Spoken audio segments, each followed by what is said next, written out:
inside Thursday night. How's it going? Alright, strip back, good crack, multi-trade podcast. Share the knowledge you know, help to make our sector grow. Everybody's learning from experts and the journeyman. Insights. This podcast is sponsored by Robus Lighting, the world's leading LED lighting company. Jump over and download the My Robus app, see their full range and catalogue, and make the next order with ease. That's the joys of following the podcast. If you follow, you get notified, like we always say. Got a really special one coming up. We've got Karl Kelly. So he is a fitness instructor, I want to say an influencer, and TikToker. Yeah, and from talking to him before he came in, and you know, he explained that he's dabbled in a bit of boxing as well, so can't wait to get talking about that. Yeah, some exciting stories about getting slapped around the ring by none other than Katie Taylor. Yeah, I think that's the perfect way to lead into the episode. So we've got Karl Kelly joining us in the studio now for bonus episode. Let's jump into it. This episode is coming to you in association with Snickers Workwear Ireland. So jump on to snickersworkwear.ie, see what they have on offer, and find your local stockist. Right, bonus episode, season 6, season 7 on the way, and we've got Karl Kelly joining us in the studio. Thanks for coming. Thanks very much for having us on, lads. It's a pleasure. Thank you very, very much. Great having you in. It's like a special bonus episode, isn't it? A little bit nervous. First one ever recording podcast, so. Jeez, it's not fair play to you. You'll be grand anyway. We'll look after you. Look, you've the balls to put yourself out there on social media and all now, which we'll obviously get into in a little while. But, you know, myself and Keith had the same sort of conversation with each other at the start when we started doing the podcast. But at the end of the day, it's just talk. That's all it is. And once, like, bear the camera out, put the mics away, just general chit chat. Yeah. And even off camera, we're having a good chat, so I'm looking forward to it. Yeah, we're just normal lads. You probably brought you back down to earth when you started chatting to us. 100%, because you come in, like, obviously I've never met you before, only through social media. When you come in, it's like, oh, what to expect. And then when you just come out to meet me, I was like, right, happy days, feel comfortable here. Yeah. Brought back down, you know, in the way. It helps when you're someone like a special editor, you know what I mean? That doesn't make you sound as thick as you actually are, you know what I mean? Stephen has done wonders for me, you know what I mean? I know. Chris is a good editor as well on the videos. I only concentrate on myself now, and everybody else can look like shit. When you look good, it's all that matters. You're the face. It's all that matters. But we'll keep with the normal runnings of things. So on every episode, we sort of give our listeners and viewers and stuff like that a bit of a look into our guests' lives, and that usually starts from early age. So I'd like to let our listeners know and our viewers know a little bit about yourself, where you grew up and what your upbringing was like. So, was brought up in Monkstown Farm, Dunleary. Really had a good childhood. Obviously, come from a council area, you're messing out with the boys, you're constantly fighting and playing ball out with the lads, going to school, whatnot. And that's how I got into boxing. I was constantly fighting on the streets, and I was like, right, I'm going to have to do something. Into boxing, I started messing around boxing gyms when I was 5 or 6 maybe. And then obviously messing around with the lads on the streets, constantly fighting. She was like, right. And then Monkstown Boxing Club opened up, I think it was early 2000s. And one of the lads was like, hey, can I get down to the club the weekend? I said, what club's opening? And he was like, Monkstown. Started from there. Really good childhood. I was never in trouble. Didn't drink, didn't smoke, didn't take drugs. And it was just sports. Sports just kept me on the straight and narrow, you know, the kind of way. So my mum was very good. Decent relationship with my dad. My sister, very, very good relationship with my sister. So I am where I am today, basically. It's the way it is in Ireland in general over the last maybe 2 decades. It's like it's a two-sided coin, isn't it? Like you're either going down the sports, you know, and hobbies route, or you're just being left out to the dogs, really, aren't you? Like you're going to fall into the other bad habits that come along with this day and age. I know the same with my son. Like he's mad into the football, but you know he's a few mates, and I would have seen a few lads in the estates. You know what I mean? They're not in sport. They're up to other mischief. Like, you know, there's nothing to do in towns in Ireland. Bar you're in city centre, like. It's sad because there's so much potential out there. Like I grew up in an area, Monkstown Farm, Fitzgerald Park, and the amount of talented boxers in that area just didn't stay on the straight and narrow and just went off there the paths, you know, kind of way. And you're looking back now, we were in chatting a couple of weeks ago, the fires that come out of that club and then just went down the bad path. It's sad to say, but I think I always need somebody to keep you on that straight and narrow. You know, kind of way. Like growing up, my mum was extremely strict on me. Like, I'm not joking you. I'd go out with the lads, I'd be out 5 minutes. She'd ring me, where are you? Like, down the road, 10 sir, ring me again. Like, still in the same space. I kind of way, but if it wasn't for that, I could have went the other way, you know, kind of way. So she kept me straight and narrow, which I'm thankful for, because I'm looking going right. Not at the time. Yeah, at the time you're like, leave me alone. I'm out with the lads, leave me alone. But I'm looking back now going, right, I could have went the other way and I went the correct way. So I'm happy with that. Probably because of her guidance as well. Yeah, 100%. Has to be said, yeah. Yeah, 100%. She kept me, like as I said, she was strict on me. Very, very strict. Like I couldn't move. So kind of way. But now I'm thankful for it because I am where I am today. Would you have gone into school and been, you know, one of those students that sits in class dreaming of the extracurriculars, you know, dreaming of getting out and just getting into the clubs or into boxing with your mates or playing football or whatever it was? So primary school, absolutely hated it. Hated primary school. Went into secondary school, somewhat liked it, but same as like from first year to sixth year, I was the class clown in the class. Teachers constantly giving out to me, and I had one of the lads. We were called from first year to sixth, from first to sixth. We were called Bert and Ernie. They were literally joined at the hip, you know, kind of way. Still now, the teachers were like, "Oh, where's Bert and Ernie?" You know, kind of way. So, class clown. Hated sport in school. Hated it. PE. I was making excuses. I'd get the lads to write me letters. Oh, tore me hamstring. Can't do it. I was like, I couldn't do it.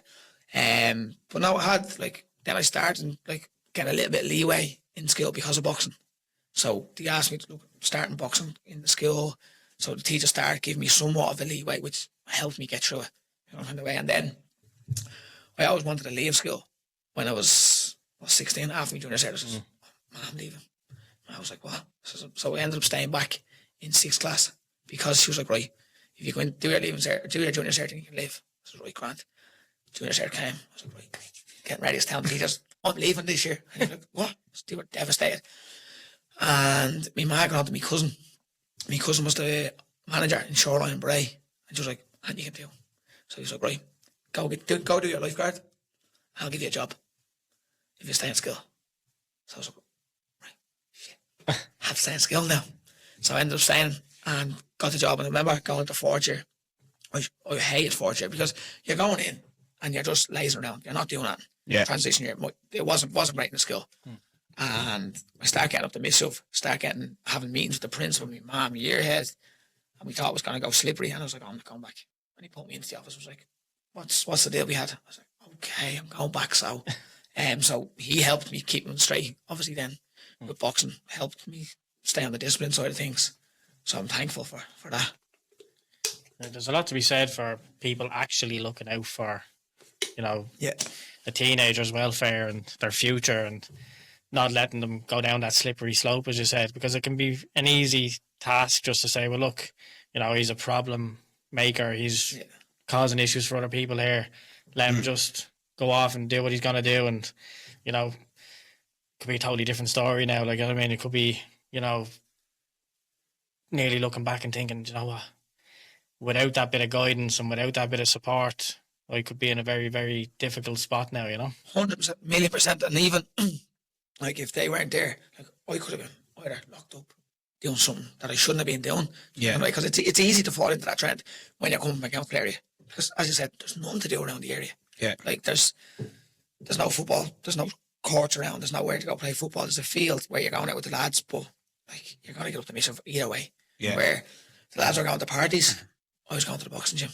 So I kind of, and I came to, like, meet Debs. I didn't go to meet Debs because it was either go to meet Debs or go to fight in England. The lads were like, what are you going to do, Carl?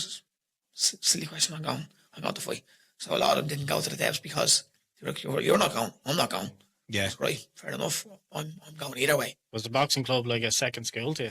Yeah, and you know what? I used to be the first in, last out in the gym, and then, as I said, I started messing around the boxing gym. I was 5, 6 years of age, and then you can't compete. I'm nearly sure it's 11. I think that's when you take on in the Dublin leagues and stuff. I think it's 10 or 11. Nearly sure it's 11. And then I start competing, and everyone was like, and they used to call me in Monkstown boxing. They used to call me the little bulldog. Because I used to just go in, just charge them and just scrap. I was known as a scrapper, and even going throughout my boxing careers, I was known as the scrapper. He's going to bring a fight. I was known as the entertainer. Everyone's like, oh, he's going to entertain everybody. He's going to be great. But like, I knew the style of fighting I had wasn't going to last long. You know, the kind of way. So I was like, right, what am I going to do? Keep it going, or am I going to change my style? I was never going to change that style because that's what I was known as. You know, so We had an uncle like that as well, who would have been in Balbriggan Boxing Club.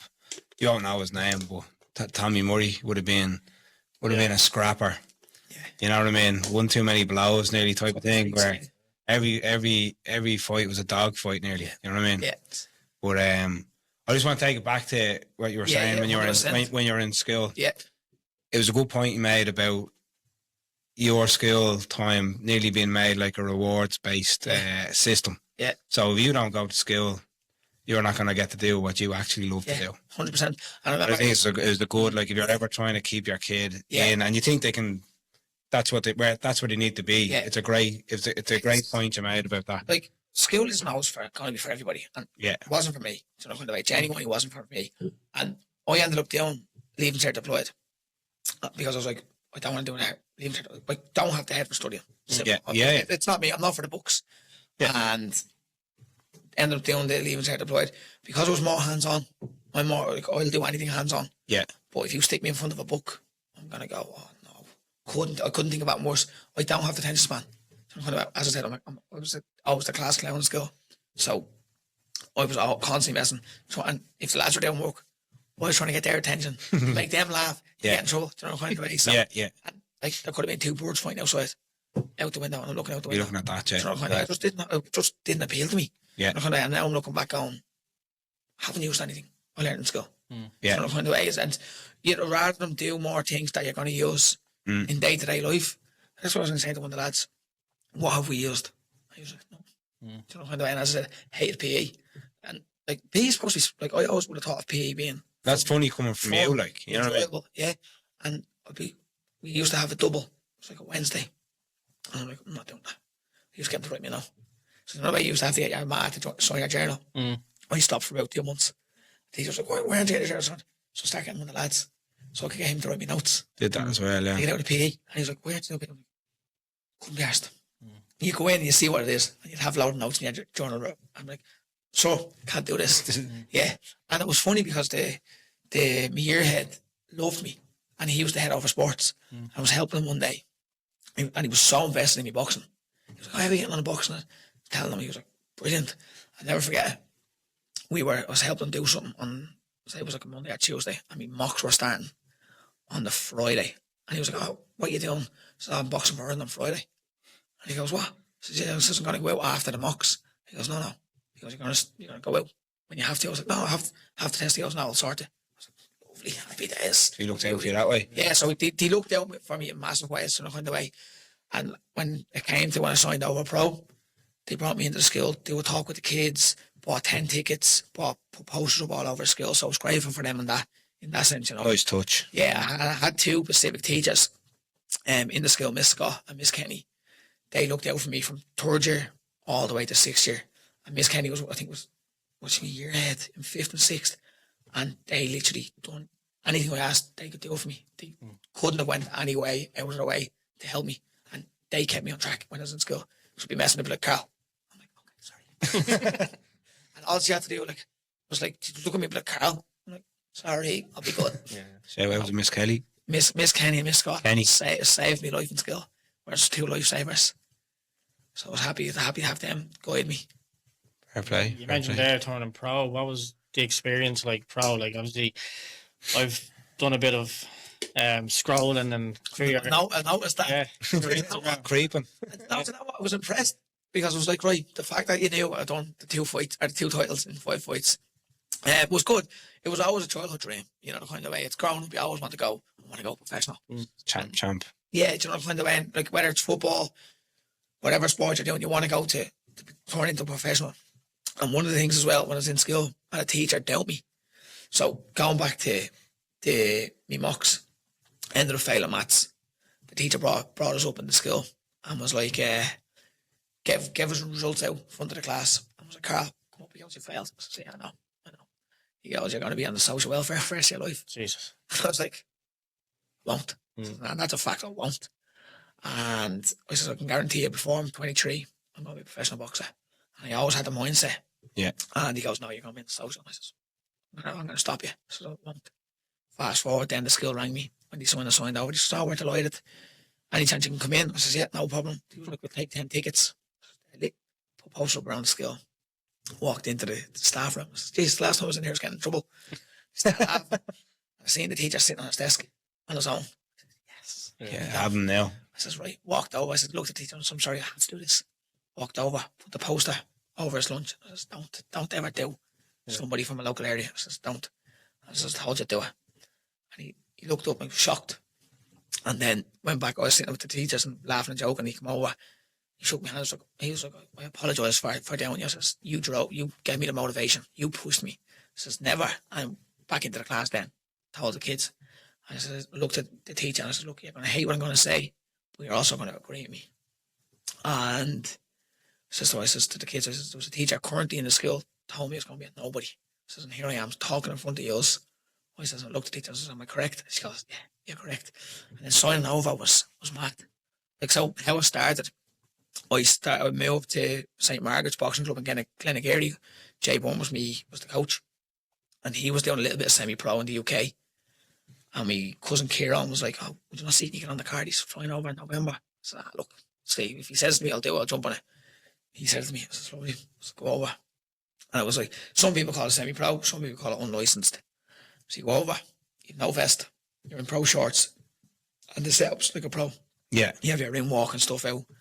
And I got that and I was like, this is deadly. I want this. Made it. I think I was only 18 at the time.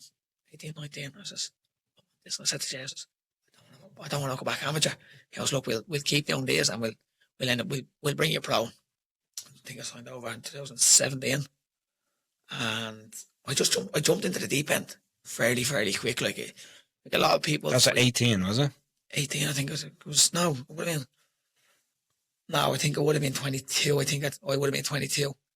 Yeah. And I jumped straight into a 4-rounder journeyman, grand. From the journeyman, I went to Lewis Ballingal, which was, I think it was 9-0 at the time, 6 or 9-0. And I jumped into a 6-rounder. And the last went, 6-rounder, Carl. Second fight, I said, I'll take it. Let's go. Jumped into that. That was Lewis Ballingal. He's now British champion, I think.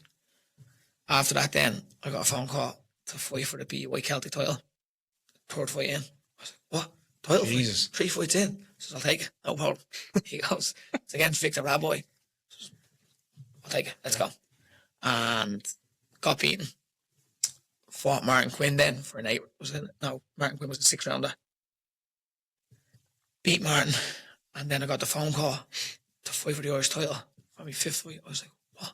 5 fights in. Because I always said the pinnacle of what it was, I was never going to be a world champion. So sometimes you have to pull it back and go, right, let's be realistic. What are my goals going to be? What can I do? Yeah. What can I do here? And I went, right, Irish title. I'd love to get an Irish title. Got the Irish title. Fought Fergal McCordy. Now, I think I took the fight a little bit too early. He just killed me. I got in, second round, clashed the heads, got a conclusion. I fought from the second to the 9th round with a concussion. The corner hadn't a clue, because Jay asked me a question and he was like, go to the body. And he said, yeah, then he goes, repeat what I just said. And I said to him 6 times, go to the body. I went straight on my head. He went, what is he doing? they hadn't a clue that I was concussed. Got out of the ring then. I was like, I was away with the birds. The ref jumped in. But my downfall was in boxing. I knew nobody was going to put me down because I knew I had a good chin. Yeah, that was everyone's take it. He's always in great fights. Yeah, I'm in great fights, but I'm taking too many shots because I just walked forward. I didn't have a reverse gear, so that was me downfall of it. Was it you that made the decision then to call it a day, or was it somebody else? So stepping away from it was difficult for me. It was hard because I was in it from the age of 5 all the way up to, I think it was retirement, 25. 2 decades in boxing, it was like. So the original plan was I was going to take a year out. I was going to fly over to Connecticut, over to Katie for a month the following year, to try and get somewhat love back for it. And I think it was in September. Who's Katie, by the way? Kate Taylor. God's sake. So I was due to fly over next to home. We had everything sorted. And I said, right, I'll come over for a month. Try and get somewhat love back for it because I was hating the sport. Hated it. And I found out in September that I was having a kid. I said, I'm done. And I think I went, 2019 it was, officially then, it was December. I texted her, I said, bro, I'm done. I said, I can't do this. And it was hard for me. Because all I knew was boxing. Yeah. I was like, what am I going to So do? Katie can say now, I put Karl Kelly out of the game. I put him out. And then, like, it was hard, very, very hard. I was like, what am I going to do now? I hadn't a clue what I was going to do. Because all I knew was boxing. Never done weights, never done anything in boxing. It was just boxing. It's a lonely sport, though, isn't it? From what I've heard from people, her brother was something similar. He was a good boxer, and he had a fight for the Irish Championship. Don't ask me what weight, but when he lost that fight, it was something similar. Like that was it for him. Yeah, and I believe in it now that the higher the climb is, the bigger the fall you're going to have. And like after that Irish title, I got beaten. Hit Me like more a than a ton of fight, bricks. yeah. Like it was because I always dreamt of I want to be the champion of Ireland, and then I got beaten. I was like, right, where are we going with this? Yeah. And mental health came into it after the Irish title fight. Yeah. But I was going to work. I was concussed for about a week after I got a fright. I was like, am I going to come out of this here? Hadn't a clue. Like I could have this conversation with you now. I could walk outside and walk back in, and be like, I didn't see us. Mad people. Like I went to work and stuff like that. Everyone's like, what are you doing here? Yeah. And then I ended up wouldn't come out of my room. I was going to work, going home and just staying in my room. Staying in my room for about 2 weeks. And my ma had to text one of the lads, be like, you need to come down here and do something. He will not leave his room. And he brought me to the gym. And ever since that then, having a good connection with him and talking helped so much. Do you know kind of way? Like therapy, yeah. It felt like it was just a weight off my shoulders because people don't know what's going on in their head at the end of the day. Like I didn't know what was going on because everything was just focused on one thing. That one thing's over. You're like, right. Plus, you're doing so well to get to that point, and then for it to be just pulled from you, and you have to reflect, like coaches and all. Like you speak about coaches and training partners and all that. It's you're on your own out there. It's a lonely sport. Like you get beat. It's you. I know your coaches will feel it to a certain extent, but it's you. You're the one putting the graft in. You're the one putting the 12 weeks camp in. You're the one getting up the early mornings. Like you said, missing birthday parties, weddings. I remember my sister was going away. She was going to Lanzarote to live.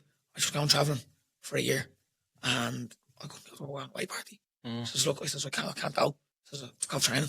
She said, Carl, seriously? I says, I have to. You know, kind of way. They're the sacrifices people don't see you have to make. Yeah. People just see two people in the ring fighting. They don't see what's going on. Like I ain't in a relationship with any of my family. We always go on training, coming home, going to bed, and repeating that 3-4 times a day. And yet you still had your mother there as the guardian angel and getting the friend in then as another support to drag you out of that depths of despair then after, you know? Yeah, 100%. And like the family, like everyone's like, oh, I don't know why he's retiring, blah, blah. They're not seeing what my family's going through, what I'm going through, you know, the kind of way. It's easy for them to say, oh, he's too much of a good fighter, blah, blah. At the end of the day, you aren't going to be picking up the pieces. Your family are going to pick up the pieces. The dropping point was for me, seeing me dad crying. Seeing a fully grown man crying after the Irish title fight. Seeing family members crying. Seeing my sister, seeing me ma crying. Then my ma never watched me fights. She was too nervous. But she was always there. Yeah. No matter where I was, she was there. But she'd hear me song coming on and she'd be gone. Gone. She'd go outside. She'd go outside and she didn't travel to Belfast because of that reason, because it was such a big build up to it. Yeah. Everybody was coming up. It was the main event. She was like, I can't travel. I said, don't worry. She said, you know, like, you're there, you're here. She constantly texts me, ringing people, how's he doing, blah, blah, blah. And hearing her crying on the phone was Were they just upset for you? Like, yeah. So upsetting for me. And seeing me partner and stuff crying. I was like, right, what's going on here? They're the ones. Are they seeing the damage, like, and not just the physical damage, but they're seeing the time, the effort, the exhaustion that you've put in to the preparation for it, and then it's nearly just taken away from you then in one moment, you know. It's gone. Like even you're getting up at 5 o'clock in the morning. You're going on. Like I used to do Monday, Wednesday, Friday. I used to do heated altitude chambers at 6:30 in the morning. Then I'd go home. I'd have a rest, and I'd go to go for a run, or I'd do a strength session, and then I'd be back in then at 5 o'clock for boxing. And that was Monday, Wednesday, Friday. Tuesday was strength conditioning and a run and boxing. And then Saturday or Sunday I'd take a rest day. And then I'd more than likely do a long run on a Sunday, because I'm not to be eating everything out of the house on the Saturday. Yeah. And the lads used to do a weight check with me on a Monday, because they knew he's going to be eating the weekend. So he used to go out on a Sunday and I'd do about an hour and a half in a run. I'd have a tracksuit on. I'd have a sauna suit on. No water. I'd have like Under Armour, like a base layer on to stick the sweatsuit to me, and I'd be sweating buckets because I'm after eating. The night before. Like, and that was me now. I never done me weight correct. Do you know, kind of way, because I'm a foodie. Yeah. And the lads was like, "What weight you?" I'm like, 66. I think I'm really 69. And to be like, I want to send you pictures when you go home with the scales. I'm going, oh no. What am I going to do here? And then they used to be pulling weight checks. They'd be like, right, step on the scales and go, oh, can I not do it after the session? Because I know I'm after being bad the weekend, and I'll find a way. And it only reflects on the fight. At the end of the day, you're the one putting in the work, but you're not eating, you're not fueling your body correct, so you're not getting your full potential out your sessions, you know. So it was tough boxing, and people don't see the dark side of it. People think you're a pro boxer, you live a great lifestyle. It ain't like that. It's torture. It's horrendous. Like, at the end of the day, you have to sell tickets at starting off. You know, unless you're with like Eddie Ahern, Frank Warren, the big promoters, you have to sell tickets. Yeah. For instance, you have to sell, if you're going for a 4-rounder, for instance, you can have to sell 3.5 grand worth of tickets. So you just pay for your slot on the card. You then have to fly your opponent in, pay for their flights and accommodation, and then whatever you make then is yours. But even at that, if you make a tenner, your coach gets 10%, your manager gets 20%, and your cut man gets a set fee. Jeez. So people think, oh, great, you're getting this. Like when I signed the contract for your title fight, I was like, lovely. Nice little payday here. Then when I got out to change, I was like, it's actually not that good. Not much change out. It's not the way it's, and like, you're the one putting the work. Yeah. You're like, I don't actually have that much money. It's not the way. And how people do it full time and don't have the backing is bonkers. Mm-hmm. Like I know a lot, some of the Irish fighters are doing full time and taking out loans and stuff to fund their camps. You're like, what? Like I was lucky enough to be to be working. Yeah. You know, so I had that fund. So I was thankful to have a job where a lot of fighters don't. You come out of it feeling like a punch bag. There was times where I remember your man Fergal hit me and I was like, oh, that worked. Like you're going in sparring, you're getting absolutely clattered. Like you're sparring, you're coming out black and blue, and there's no emotion. You just get that connection on the nose, and you see a flash. Eyes water, you're like, oh, that one's after. They're rattling me. That's after. Like you can just feel everything shaking. Going, oh no. Was the birth of your first kid then? Does that nearly, solidify the decision then you made?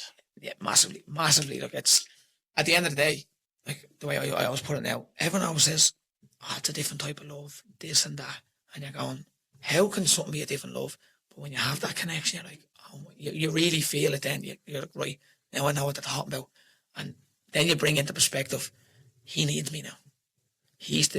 I'm not just the one. Yeah. I'm not just thinking about myself. I'm thinking about that little boy. He needs me now to provide for him, and that's when I'm just like, right, boxing's easy now. Boxing's gone. I need to now think of giving him a good future. And then I was chatting with the family. I was thinking, I'm going to go back. After the second kid came, I was like, I would have loved to have a couple of belts to show the kids around, because the eldest lads now, my man has pictures around the house, the eldest lads were looking at them, and he's seeing all the videos and stuff, and he's like, oh, and he's starting to throw punches now, and I'm like, getting the go. Yeah, and everyone's like, oh, you got to put your kids in the box. I'm like, no chance. And then when the second kid came, I was like, right, I wish I would have went back. As I said, show them belts, show them the success I would have had, I could have had. But then I'm like, right, sat down. I was like, right, I'm going to go back. And he was like, really? I said, yeah, I'm going to go back one more roll of the dice. I don't want to have any regrets. Yeah. And I was getting itchy knuckles, seeing all the boys fighting. I was like, seeing how regular the shows were in Dublin. Because when I was fighting, it was like, right, you're fighting now, fighting in 6 weeks' time, grand, great, end up camp, finish camp, everything just goes, stops. You don't know when you're back out. Yeah. Where now, at the moment in Dublin, there's a roadmap. Jay is doing wonders for boxing, so it's like X amount of months you're fighting. Right, grand, you constantly stay in camp. Where I didn't have that, you know. It was like, right, fighting this day, when's the next one? Well, we don't know. We're going to wait for a phone call. So it was hard to stay in camp, you know, kind of way. And then when the kids, I was like, right, I'm going to go back. And then went back, had a role plan of going, right, I'm going to go back to unlicensed / semi-pro.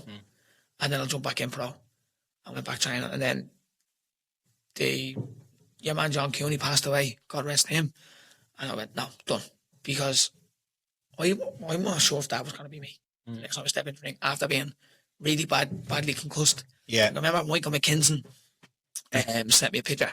He was at the fight of the Irish title and sent me a picture of me sick after the fight. It was on a white towel. It was brown due to the concussion. And he sent a message. It was like, Heart of Lion was great to watch. Picture is sick. And then was like, not so great to watch. And seeing that going, right, if I stepped into that ring, was I going to be lucky enough to come back out of it? You know, right? God knows what, like, brain scans and stuff, but they're not going to go into depth into it, you know, find a way. And then when I was like, when he passed, I was like, no, I'm stepping out now. Too much of a risk. Especially when you have the two boys, you know, and especially now that I have the two of them. Two of them are like, I can't imagine life without them. And you're looking at them going, right, they need me now. Did it make more sense to you? You mentioned all your family members and all crying for you. Yeah. When you had the boys, did that crying make more sense to you? 100%. Because I'm sure you were like, you're so consumed by yourself, not doing well. Yeah. You probably felt like this is terrible for me. Yeah. But did it make more sense to you when you had the boys then?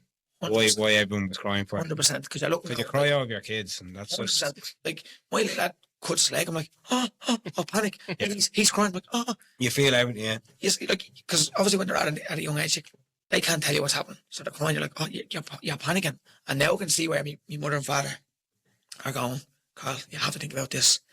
Like, seeing them crying. Now I'm like, now I can understand. Yeah. I can now feel what they went through. Yeah. See me in the ring. Now I can understand why my man can't watch me. And at the time, I couldn't understand it.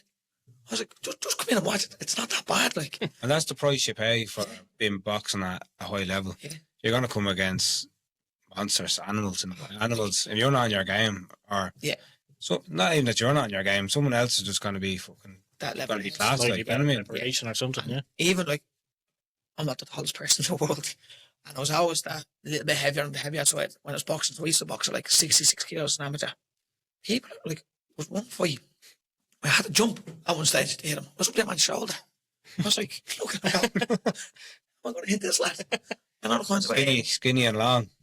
Angry. Just angry. And that's where, like, I would have been a strong body puncher because I used to just get into the inside. And get in close. Just tear them apart on the inside. But then, on the way out, I'm going, ding, ding. The donkey. It's hitting you on the way back. I'm eating the shots. The way. So, but now going back to seeing where my parents are coming from, 1,000,000%. Yeah. And now everyone's like, oh, your son going to the box. I'm like, no. And like looking at the two kids, like the two of them are chalk and cheese, different personalities. Yeah. The youngest lad is, the eldest lad is shy. He's quiet. He wouldn't harm a fly. The youngest lad is a nut job. Like, he is nuts. And I said to my masters, he's the one I'm going to put the boxing. The quiet lad will be the world champion. Yeah. But like, even like, it's funny. It's like, you can see the youngest lad, you know, killing the old lad. He will not hit him. Like, not hit him, but not the way he'll be wrestling with your little brother. Yeah. No. The little lad just killed him. We're walking around, just slapping the head off him. So I'm like, right, we need to put that energy. Yeah, we need to filter that. Need to do something with this. Yeah. I hope it's going to be boxing. Because I wanted to always put the kids into somewhat martial art to be able to defend themselves. Yeah. Going down the road, whether that's jiu-jitsu, whether it's kickboxing, Muay Thai, boxing. I want them to do somewhat of a martial art. Whether it's, as I said, wrestling, grappling, anything, just to defend themselves because we don't know what's out there. Yeah. You know, kind of way. And I want to be feeling safe, somewhat safe when they're out with their lads, out with their mates, messing about, you know. Yeah. So Plus, it's something to do for them as well. Exactly, You know and what I mean? it comes back down to the discipline. Mhm. Like, I would have been, like, growing up as a kid, if I was being bowled, my mum was like, "You're not going to boxing tonight." I'm like, Yeah. no, I'm sorry. Yeah. Please let me go to boxing. Same. Yeah. You know, find a way, and chastising them was, Yeah. like even now, if the lad's being bowled, right, your iPad's gone. Yeah. And 2 days later, he's like, "I'm sorry, please." You know, find a way. So you somewhat have to keep them somewhat disciplined.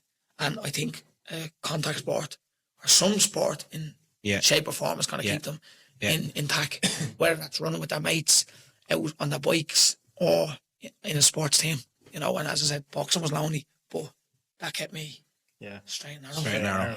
Yeah. You didn't obviously let the negative aspect of the boxing or leaving the boxing stop you from keeping yourself fit. Like, so you kept yourself somewhat, you know, training and keeping yourself fairly. But at one point, you started to bulk up. What was the decision for the bulking? So now what? I just after when my mate took me on my room, I fell it up there and I started putting on size and stuff. And I was like, "You know what? It's good here.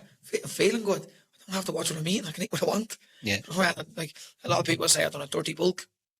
I put on size. I was happy because I was always the skinny kid when I was boxing. Legs were like 2 little pins, chopsticks. I saw you a picture after, like little chopsticks. And then when I seen progression in my legs, seeing progression in my chest, my back, I was like, right, this is like a little addiction here. Yeah. So I love seeing progression. And ever since that then, it was about 2 months before lockdown. A fella I knew I used to box with was a coach, and he had like a generic 8-week plan, Yeah. 100 quid, sign me up. Because I always needed that little kick in the arse, Yeah. to have somebody hold me accountable Yeah. for that. And it was just sign me up. And then ever since that, I was with him for like 2 years as a coach, sending me over programs. And as I said, keeping me disciplined. And seeing the progression I was making in my body, I was like, right, this is something I want to do here. And just ricocheted from that. I was happy. And seeing like videos of back then, I'm like, Jesus, I was skinny, couldn't lift as heavy. And now I'm like, right, this is what I'm lifting now. And seeing the strength of what you're getting was the thrill. Because obviously I was trying to chase that adrenaline. Yeah. Going from a boxing ring on my own to, right, what's next? And hitting personal bests in the gym, hitting PBs out running. You're like, right, this is the thrill. You know, it's good. Like, I've always been involved in sport. So I couldn't imagine life without sport. Yeah. You know, so it's, as I said, boxing has massive sport, massive part of my life. And then I was like, right, I need to find something now, which was the gym. So I was delighted with that. Class. Your body was nearly like the sports and your growth of the body. Like, Ah, it was, I've seen it from your Instagram photos. Like, I know you said you were going to show us after, but like the progression is unreal, and you can see it in it like that. Like, is there any point during that progression while you were bulking that you reached a point where you were happy with yourself, or was there always a constant thing in the back of your head where I can do more, I can always do more? I don't think I'll ever be happy. And that's just coming from the competitive side of me. I don't think I'll ever be happy. Like, start of the year, I was like, right, I was with a coach. And start of the year, I was going back, say, this time last year. Yeah. Wasn't in a good routine. I was eating shy. I was like, right, I was going away with the lads. I was right, kind of get onto a nice bulk, nice cut. I got about 4 weeks and I was like, bang, what this? Back onto eating shy. Me skin flared up with eczema, feeling shit. I was in Ibiza with the lads with me top on, so self-conscious. And then I was just right, came to Christmas, I was, I need to get a hold of myself, yeah. And I was going to skin specialists and stuff, and they were like, try this and this cream. I was going for about a week or two, coming back, I was like, what's going on, like?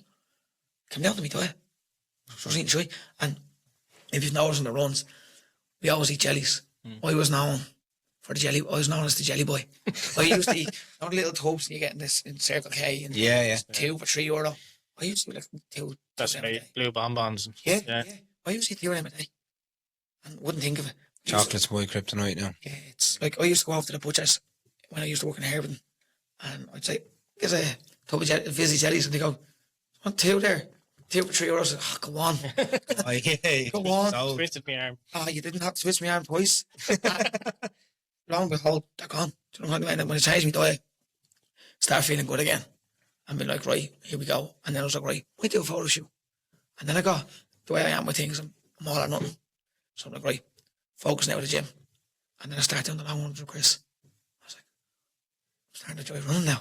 So it was great. I'll start getting back into running. So I'll always be wanting to get better and do more. I'll never ever be happy. Never. And I don't think like any competitor will be happy with themselves, you know, to find a way. It'd be wrong to finish up with the boxing part without talking about getting a few slaps off Katie Taylor. I was right. Yeah. I was like, we're definitely going to go back to that question. Where's the connection with yourself and Katie? I used to train with Katie in Bray. In Bray? In our father's gym in Bray. So I went from Monkstown to Bray. Yeah. And started sparring her once or twice in the gym in Bray. And then I ended up leaving Bray, going back to Monkstown. Yeah. And then when she signed, I think it was Rio. Was it Rio? I got a phone call. Any chance you can come down to Greystown and spar Katie? I was like, what?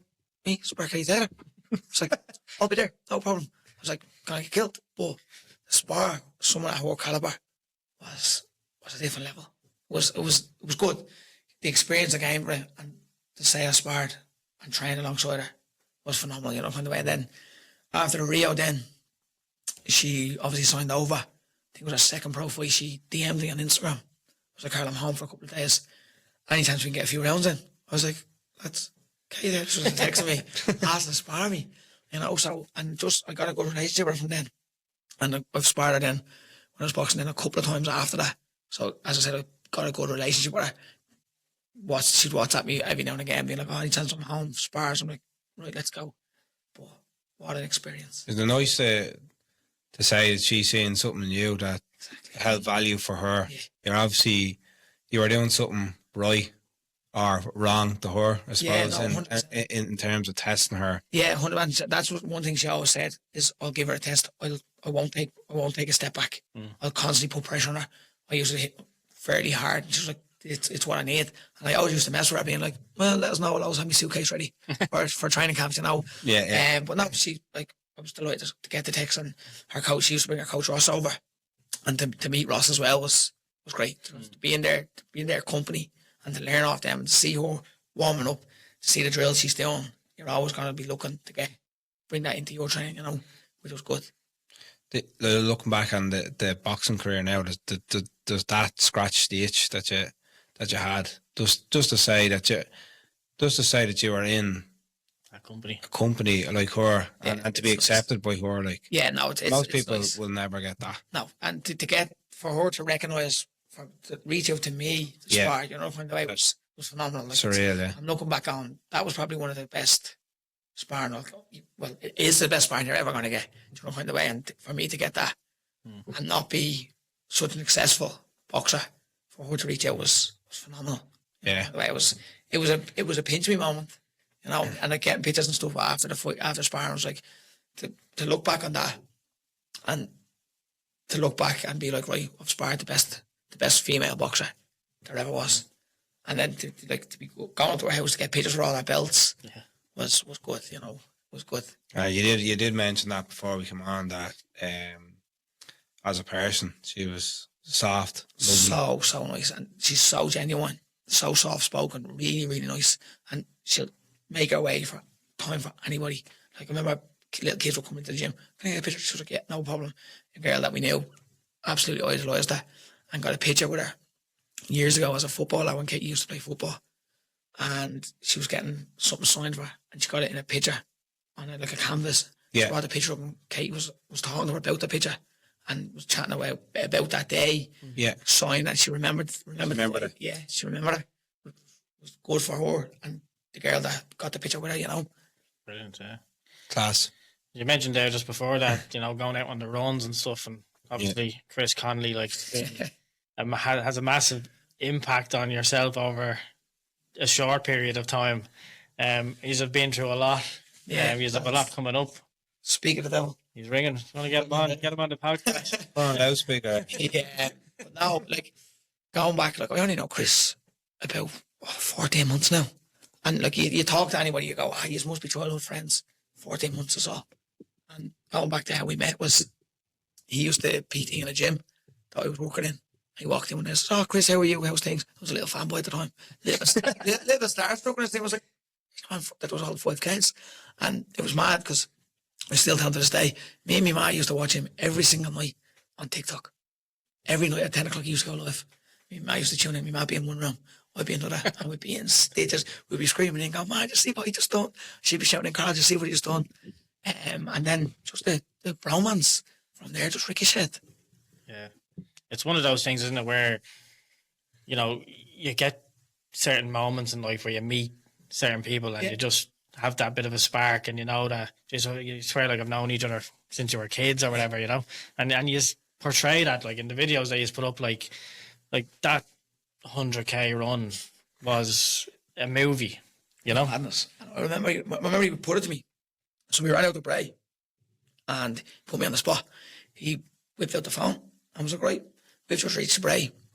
If we get 10K likes on this post, we're going to run 100K. And my words were to him, "Don't mind me cursing, but I'm not fucking doing that. There's no fucking chance of my running 100K. And he goes, "Oh no, we'll do it. There's no chance. There's no fucking way I'm running 100K. And fast forward 2 months, we were running 100K. It was good. What was the reaction like to, say, your friends and family, like to see you complete something so unimaginable to what the normal Joe Soap?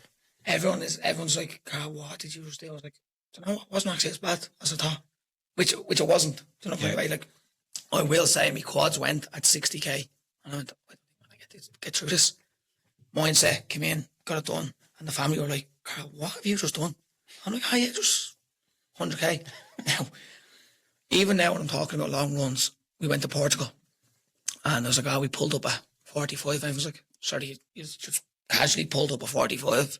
I'm like, "It's how we've adapted our bodies to our long runs," you know, kind of way. Yeah. The adrenaline is, after hitting the 100K, I was like, "Right, where can I get my next boost from?" Yeah. You know, kind of way. So, now the long runs are good. They're challenging. They bring you to places you don't think you can go.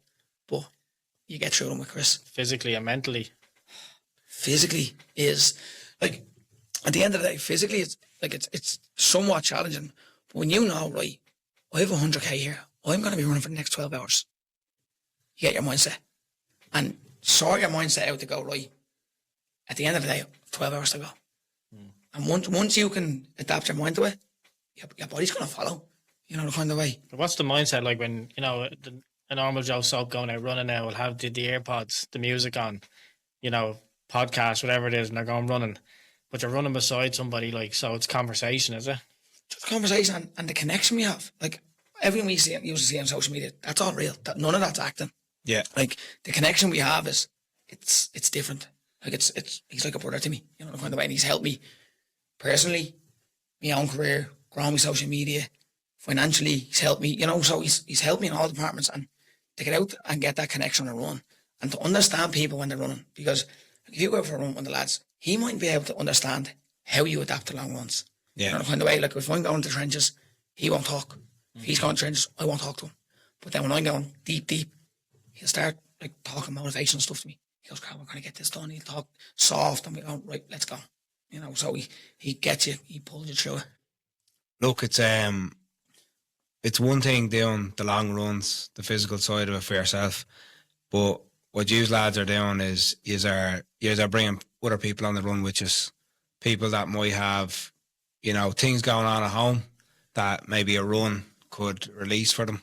Yeah. And then obviously bigger things like Archie, and trying to say, or kind of raise money to give him the help he needs. Yeah, 100%. It's just getting the awareness out there, especially for young Archie, you know.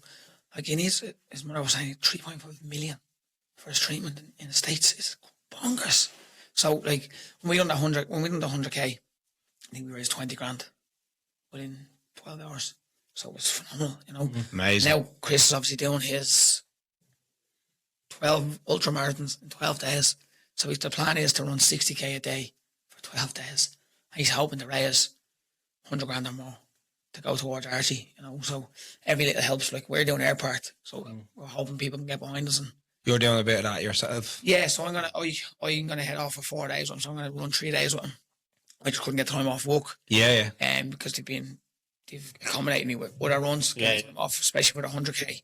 Yeah. You know, like we get them like 3 days notice or 4 days notice to get these sorts of for me, you know. So I'm thankful for work for that. Yeah. So I'm gonna get down. We're gonna head down on Saturday. Sorry, we're gonna run Saturday, Sunday. I'm gonna run Monday, potentially, and then wherever we land, I'm gonna try travel home. So it'll be three ultra marathons, 3 days. Where's the start? Okay. Mallinhead, up in Mallinhead. And the finish. He's finishing in Mazel. Wow. So Malin to Mazel, the length of Ireland. Fair play to him. It's bonkers.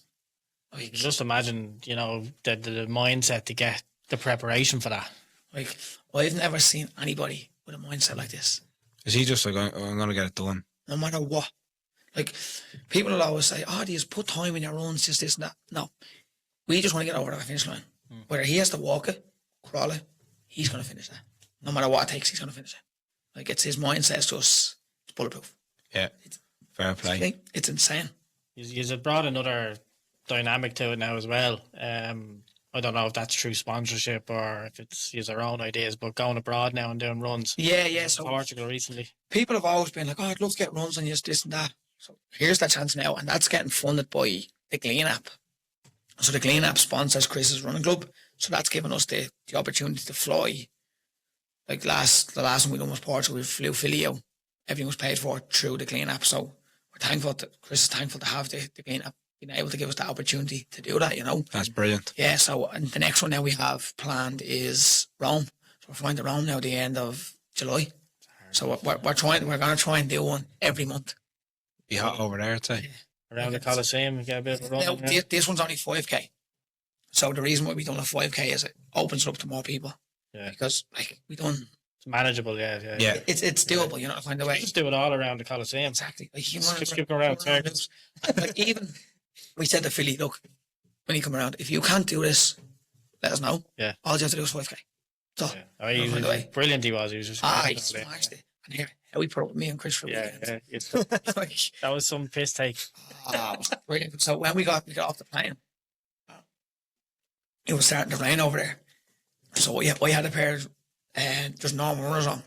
And we said, right, we're going to wind them up here. He said, we're going to wind them up and tell them we're going to run to the hotel. he had a suitcase. So we get The outside. wheelie time, isn't it? He had the wheelies. So me and Chris had 2 backpacks on. So we just, I said, Philly, what are you doing? He says, what? I have the suitcase. He goes, no, we're running. He goes, what? That's what this is, yeah. He says, this is how we're going. It's only 3k. We'll get a little shakeout running. And I went outside the airport, put my runners on, clipped the bag on, strapped up. Chris done the same. And we start running around the car park.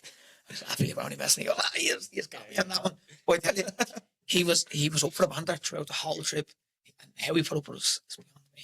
It was for that, from the start to finish, we just played pranks on him. Which was like, at the start, I don't know if you've seen it on Instagram, we done a dance. We done a TikTok dance in the middle of the airport. And you can see his face going, What am I in for what here? am I in for here? And he knew. But then, like, after about an hour or so, he came out of himself, he came out of his shell and started buzzing off us then, which is good. We wanted to bring people out of their comfort zone. Yeah. And that was like, I've never met Philly. Never met him before in my life. You know, he was part of Chris' running club. So he knew Chris somewhat. Yeah. Straight away we just connected. The connection was there. And to get him his first marathon and his first ultra marathon was good. To see him achieve it was great, you know. And that's what we want. We want to be bringing people to achieve goals that they have. Helping themselves. Exactly. Taking them out of the comfort That's zone. class. The concept is unreal. Yeah. If there's any other ones other than Rome, like any other ideas for partnership together for the two years to I'd love personally myself, whether Chris jumps on or not, he probably will. I'd love to do Galway to Bray or Galway to Dublin. Yeah. So going back years ago, a group of lads I used to work with ran from Galway to Bray, so they called it Bay to Bray. So I'd love to, and seeing them do that around the last 20k with them when they done it the first year, and seeing the atmosphere that brought, and now I'm like, right, I'm into long running. I reckon I can do it. But I'm gonna see how obviously the 3 ultras go, because I don't know how my body's gonna react. Yeah. When I do the 60, go to sleep, go back up and do another 60. So that's what I'm nervous about. Everyone's like, oh, how are you feeling? Like, What way is the body going to be? I don't know how it's gonna be. So like it's all good and well doing it all the one splint, doing the 100k, you're not getting your body time to rest. Yeah. So it's just robot mode. But even for yourselves, like just for manageable content, you know, you don't all have to do it in one go. No. You know, there is time. You know, Now don't get me wrong, we'll walk 5 minutes here, 5 minutes there. Yeah. But we done that 100k. We didn't. I think we stopped twice. we'll join us for the walk. Won't we? The walk Yeah, we'll be We'll with do a you. walk at the park. We'll do over the Fino on Saturday. We'll run the club. We'll do a walk, 5k walk. But now the running is I have a love-hate relationship with running. But now I'm safe to say I'm starting to somewhat enjoy it. Yeah. Like it's trying to get out and constantly trying to beat myself. I'm like, Yeah. I get faster. I get faster.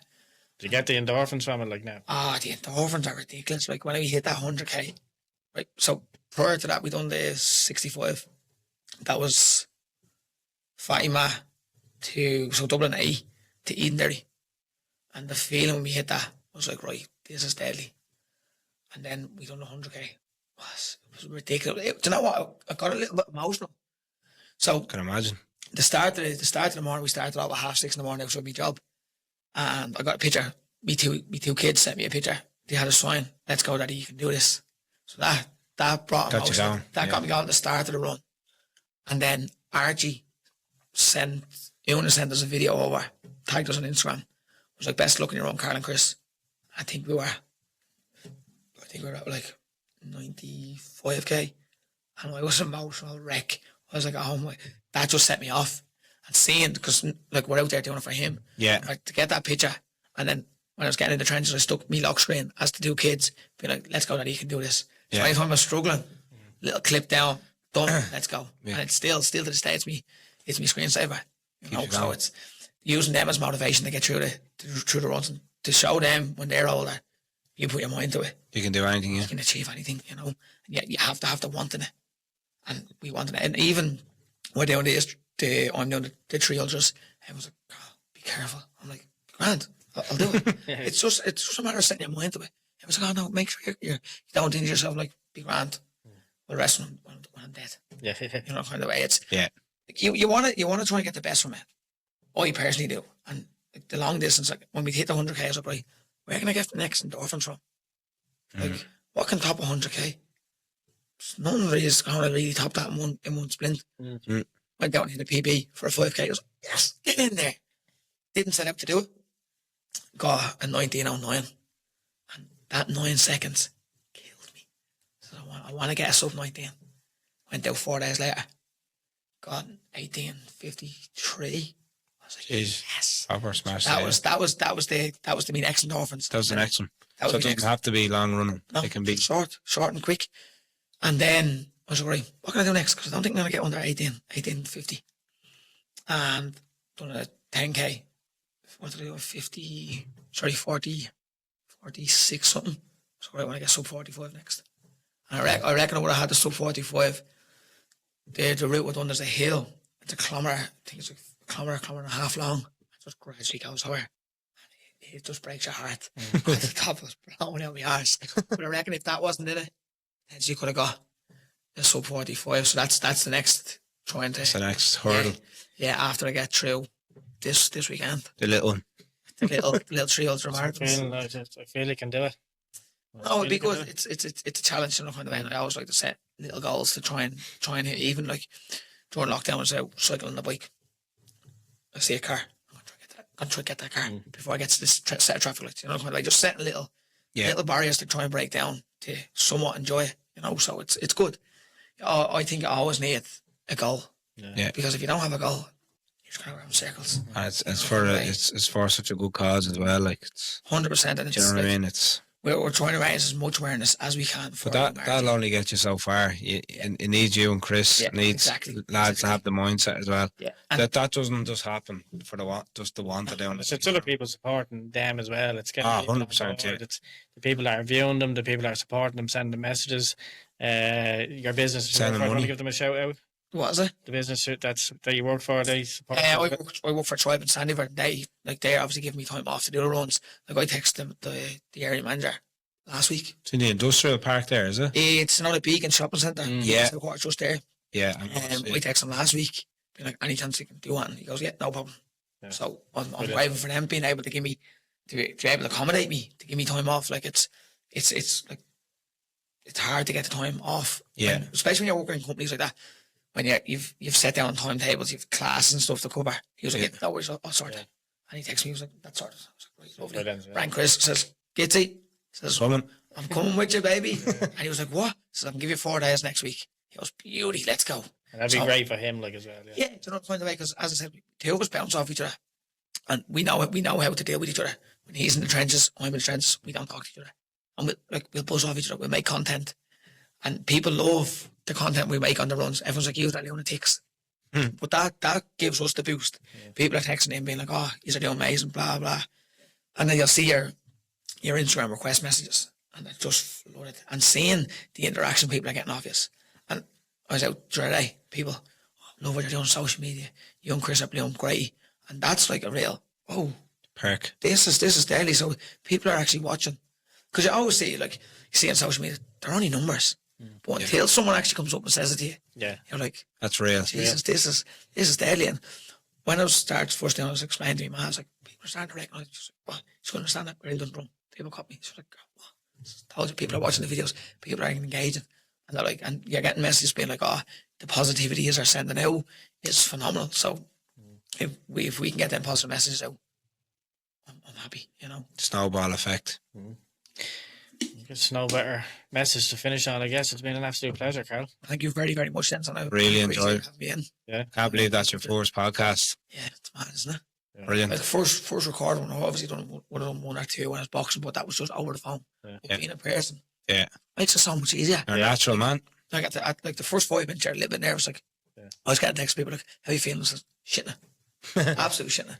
But until you're like, having a conversation, you don't notice the mics, you don't notice the cameras. Yeah. Conversation just flows, and that's something you're passionate about as well, like, you know. I know myself and Keith, I'm looking forward to seeing what you have going on for the rest of this year and everything else. So I'm pretty sure yourself and Chris will have an RTE show at some stage, you know. Do you know what? Everyone's like, oh, you need your own podcast, you need your own TV show. Look, if people keep wanting it, give them what they want. Something could be possible, you know. 100%. And it's mad. Like everyone's like, oh, it's a duo. We didn't know we needed, but now we need it.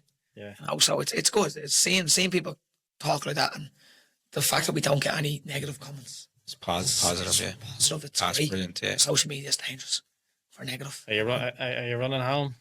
No, I'm gonna rest up. Gonna rest up for tomorrow. We'll do a little 5K tomorrow. Yeah.